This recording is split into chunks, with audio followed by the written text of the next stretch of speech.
Greetings, Baptist Convention of Iowa. It's my privilege to introduce to you Kevin Ezell, who's the president of the North American Mission Board. Kevin, welcome to the BCI annual meeting. Hey, well, thanks, Tim. I so wish I were there in person, but I appreciate you allowing me to be a part of it in this way. Yeah, you know what?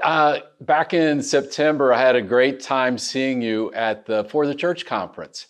And it was such a great conference. And I encourage everyone to sign up for that next year. What did you think of it?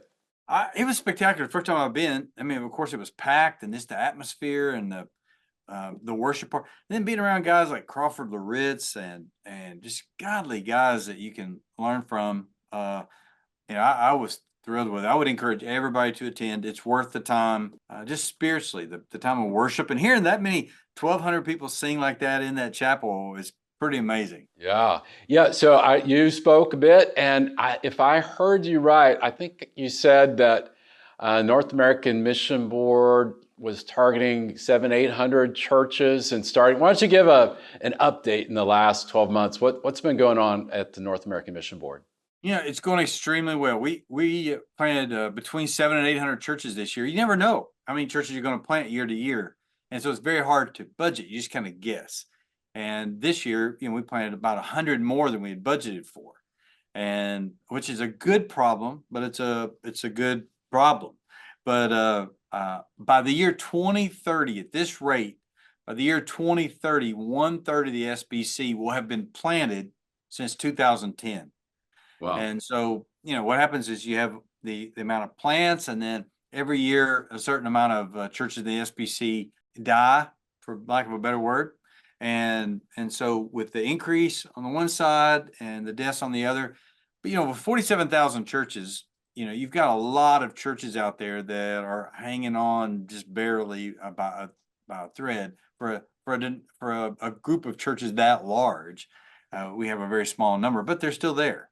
And that in itself, I think, is a healthy thing for a lot of different reasons. But right now, I could not be more excited across the board, SBC wise, with a guy like Jeff Orge at the EC and Lottie and Annie with IMB and NAMB are at record highs this year. We haven't announced it just yet, but this year it's about 8% over last year, and about 4 million over last year. And last year was an all-time record. So this year, obviously, it already is. So those are such good indicators, that people, Southern Baptists are missions minded. They love missions and want to plant churches, and they want to reach people around the world. And I could not be more grateful and thankful, and just want to thank every pastor and church there for how you give to the cooperative program, and how you give to Annie and how you give to Lottie. We're all in this together, trying to move the football down the field and reach people. And we're blessed to partner with Iowa Baptist. Yeah, we love our partnership. We love giving to Cooperative Program and Annie Armstrong. Well, let's talk about investment then. In 2025, the funds that you have, what are some initiatives or some of the best ways that you're investing that money? Yeah, right now, we're in a weird time. As I said, we planted more churches than we budgeted for. We were overspent, quite honestly, about $5 million in our budgets. We're having to pull from some reserves to take care of that, and we're trying to adjust some things. So we're cutting some areas so that we can make sure the main thing's the main thing. We're trying to plant churches, and so our focus is on planning. Now, a big part of that is the planter pipeline. It's prepping guys in the pipeline to get there, with it might be residencies and that type of thing. So one of the areas we're focusing on are the residencies that we have throughout the country, and trying to multiply those at a fast rate. Because right now the flywheel, if you will, is really spinning. We don't want to do anything. We could easily just say, okay, we're going to cap it at this number, and then we can easily budget. But I'm thankful I have trustees who are a little bit more visionary than that, and said, look, it's going really well. Let's just keep stoking the fire and throw gas on it. And that's what we're doing. So we're going to invest more in residencies, so we have even more planters in the pipeline. And, we're thankful for 700-800. We really need to plant 1,000 or more a year. But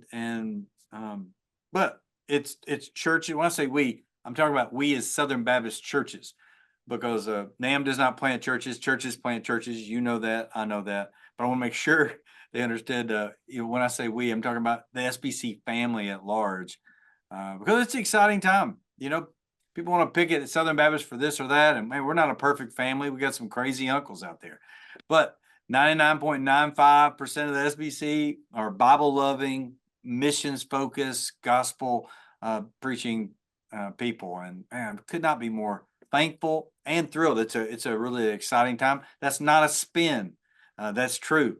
That it really is. People are engaging more than I've seen them in the past. Well, for us as Iowa churches, that some are highly involved in church planting, some are interested in trying and helping with that gap between 700 or 800 and 1,000 churches in a year. What are some good first steps that our pastors can take in leading their church toward church planting? Man, you know all the right questions to ask. I mean, you really do. That's so what I want to encourage every pastor there, every person's a member of a church. Every church can participate. So often they think that my church isn't big enough. Look, my very first church voted me in 7-0. If I were pastoring that church today, all 7 of them, we could participate in Sin Network. And what we encourage every church to do is every church can pray, whether you pray for a state or you pray for a city, or if you want a particular church plant, we can give you that, where you pray for a planter. Every church can pray. They can participate if they want, they could to go and to minister and come alongside a church planter if they want. And then the last thing potentially is provide. But the most important part of this is not being, it's the pastor side of me, but I'm telling you, the most important part of this is the prayer part. And I would encourage them to adopt a city. Let me give you an example. We had, say, First Baptist Wichita Falls, Texas. They adopted Salt Lake City and Utah as a place they were going to pray for.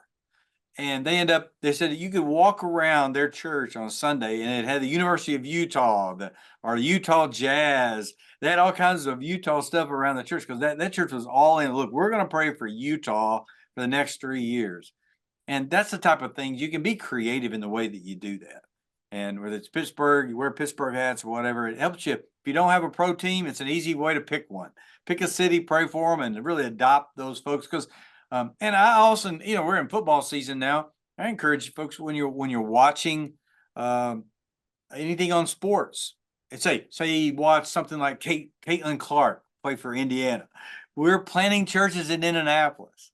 And you can pray for and really every time you watch a football game, we're planting churches in those cities, in Detroit and all over North America. And prayer is such a key. And that's an easy gimme. It doesn't cost you anything, but you can really have your people engage and feel like they're a part of it. I appreciate that. Well, Kevin, as we close, if there's anything else that you want to say, go ahead and say it. And then if you have anything personal or prayer priorities for us to remember for the North American Mission Board, what would you say?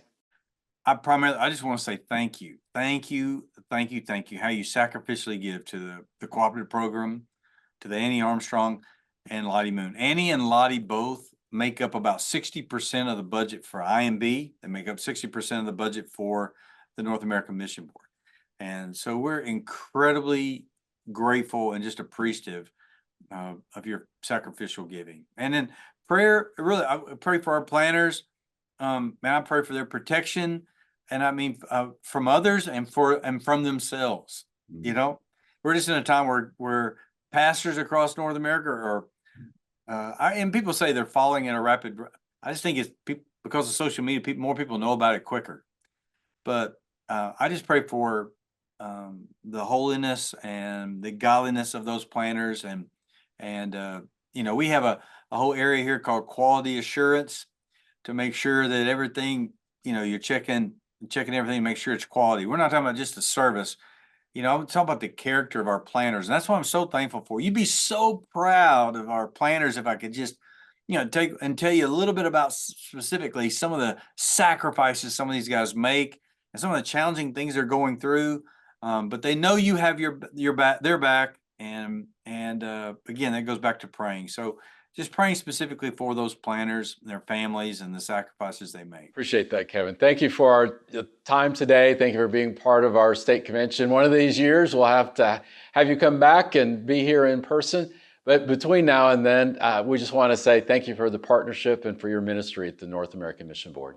I'm grateful for that, and just thankful for your friendship, Tim. You're such a blessing, and I'm grateful that you're there, and thankful for the partnership as well. Hope you have a great time together. All right, I appreciate it.